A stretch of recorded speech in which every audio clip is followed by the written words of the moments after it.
बिस्मिल्लाहिर्रहमानिर्रहीम। अस्सलामुअलैकुम स्टूडेंट्स। तो उम्मीद करती हूँ आप सब खैरियत से होंगे।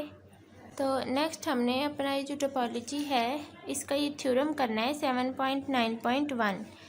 इससे पहले हमने फर्स्ट और सेकंड काउंटेबल स्पेसिस के बारे में देखा था और नेबरहुड बेस की स्टेटमेंट देखी थी। अब हमने ये थ्योरम करना है। तो थ्योरम क्या कहता है, any uncountable set x with cofinite topology is not first countable and so not second countable। के आपके पास अनकाउंटेबल सेट एक्स है और उस पे टोपोलॉजी कैसी डिफाइन है, कोफिनाइट टोपोलॉजी है। तो ये ना तो फर्स्ट काउंटेबल है और ना सेकंड काउंटेबल है। तो इसका प्रूफ देखें। सबसे पहले सपोज हमने कर लिया X tau is a topological space है विद एक्स अनकाउंटेबल। अब देखें, एक काउंटेबल होता है और एक अनकाउंटेबल। अनकाउंटेबल मीन्स कि जो काउंटेबल नहीं होता, और काउंटेबल सेट कौन सा होता है, जिसकी नेचुरल नंबर्स के साथ 1-1 मैपिंग एग्जिस्ट करे, उसको हम काउंटेबल सेट बोलते हैं। यानी उसकी कार्डिनैलिटी नेचुरल नंबर्स के बराबर हो, ठीक है। और अनकाउंटेबल मीन्स कि जो काउंटेबल नहीं होता जो सेट। तो एक्स हमारे पास अनकाउंटेबल सेट है और टाओ जो है वो कोफिनाइट टोपोलॉजी है इस एक्स पे। अब कोफिनाइट टोपोलॉजी एक ऐसी टोपोलॉजी जिनके एलिमेंट्स फिनाइट होते हैं, ऐसी टोपोलॉजी को कोफिनाइट बोलते हैं। अब हम कंट्रेरिली सपोज कर रहे हैं एक्स तो हमारे पास अनकाउंटेबल है ना, तो लेट हमने कर लिया एक्स बिलोंग कर रहा है इस कैपिटल एक्स से। सपोज डैट अगर इन स्मॉल एक्स के लिए हमारे पास कोई काउंटेबल बेस एग्जिस्ट करेगी, B is equal to B N such that X belongs to B N, और ये बी एन बिलोंग करेगा टाओ से, where N is equal to 1 2 3 up to so on at X. ये हमने base define कर ली हर element x के ऊपर।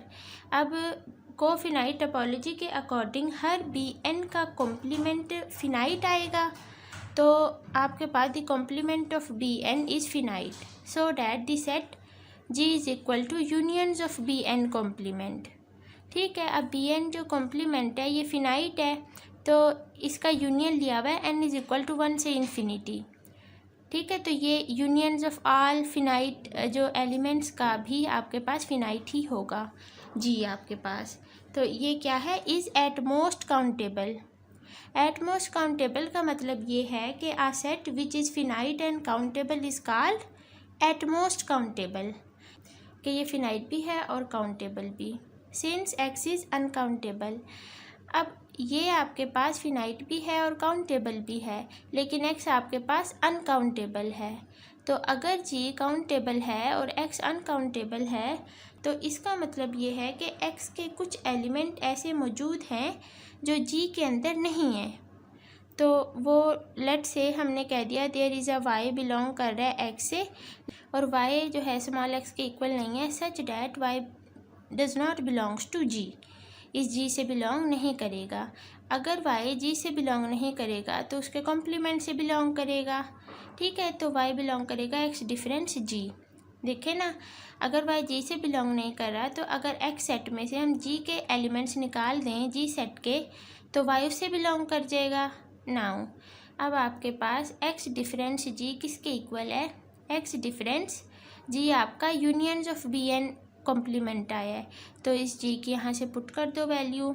अब बाय प्रॉपर्टी डिस्ट्रीब्यूटिव लॉ आपका यूनियन इंटरसेक्शन में चेंज हो जाता है और एक्स डिफरेंस बी एन का कॉम्प्लीमेंट हो जाएगा। अब आपके पास इक्वल टू, अब ये आपके पास किसकी नोटेशन है, मीन्स ये किसके इक्वल है, बी एन के इक्वल है। X difference B N complement है, इसका मतलब ये है कि बी एन कॉम्प्लीमेंट का कॉम्प्लीमेंट ले रहे हैं हम होल। आपके पास ए कॉम्प्लीमेंट का कॉम्प्लीमेंट किसके इक्वल होता है, ए के इक्वल ना। तो इसी तरह से ये बी एन कॉम्प्लीमेंट का होल कॉम्प्लीमेंट है जो कि बी एन के इक्वल आएगा। अब वाई आपका बिलोंग कर रहा था एक्स डिफरेंस जी से, तो और एक्स डिफरेंस जी आपका क्या है, intersection of all B N, that means कि वाई आपके पास बी एन से बिलोंग कर गया फिर, ठीक है। So that Y belongs to B N for all N is equal to 1 2 3 up to so on, means के एन की हर एक वैल्यू के लिए b1 b2 b3 सब से हमारा y बिलोंग कर गया। कंसीडर नाउ, अब हमने कंसिडर कर लिया u जो कि एक ओपन है, ओपन सेट है, किसके इक्वल है, x डिफरेंस y के। मीन्स इसमें x के सारे एलिमेंट्स आ रहे हैं, जस्ट y को माइनस किया हुआ है। तो ये ओपन है और कंटेन करेगा x को, तो y को जस्ट हम माइनस कर रहे हैं, तो इसमें ये स्मॉल x को सबको कंटेन करेगा। Since b is a neighbourhood base at x, अब अगर स्मॉल x को कंटेन कर रहा है तो हर x के लिए नेबरहुड बेस जो है वो एग्जिस्ट करेगी for each natural number n। तो there is a B N such that x belongs to B N and B N contained in u by definition of neighbourhood base, ठीक है, या local base आप उसको कहते हैं। ये जो आपका x है ये बी एन से बिलोंग करेगा और बी एन आगे u से कंटेन करेगा। ये देखें हमने जो डेफिनेशन पढ़ी थी नेबरहुड बेस की, ये कंडीशन लिखी हुई है। u सुपर सेट है बी एन का, तो अगर हमारे पास y जो है u के अंदर ही नहीं है, उसी में से सब्ट्रैक्ट हो रहा है, तो इसका मतलब है बी एन तो इसका सबसेट है, तो उसके सबसेट से भी फिर y बिलोंग नहीं करेगा, ठीक है। तो but then y does not belongs to B N. ये मैं फिर बता दूँ, u आपके पास इक्वल है x के, y को माइनस किया हुआ है, तो अगर y u के अंदर ही नहीं है तो बी एन तो u का सबसेट है, तो उसके छोटे सबसेट में भी नहीं बिलोंग करेगा y। तो ये कंट्राडिक्शन आ गई। कैसे कंट्राडिक्शन आई है, हमने तो कहा था y बिलोंग कर रहा है बी एन से, लेकिन यहाँ क्या आ गया है कि y does not belongs to B N, तो hence x is not first countable. तो हमारे पास x फिर फर्स्ट काउंटेबल नहीं होगा, ठीक है। तो हमने यही तो प्रूफ करना था कि is not first countable and so not second countable.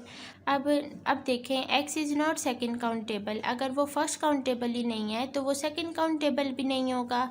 हमने यहाँ देखा था कि हर second countable space first countable होती है, ठीक है। आगे उसकी रीज़न भी एग्जांपल से मैंने आपको बताया था। और इसके अलावा जो फर्स्ट काउंटेबल स्पेस है वो may not be second countable, first countable हो भी सकती है, नहीं भी हो सकती सेकंड काउंटेबल। तो यहाँ चूँकि x है ही नहीं फर्स्ट काउंटेबल, तो फिर ये सेकंड काउंटेबल तो होगी नहीं मस्त, ठीक है। तो ये आपका प्रूफ कंप्लीट हुआ। तो I think you understand this proof.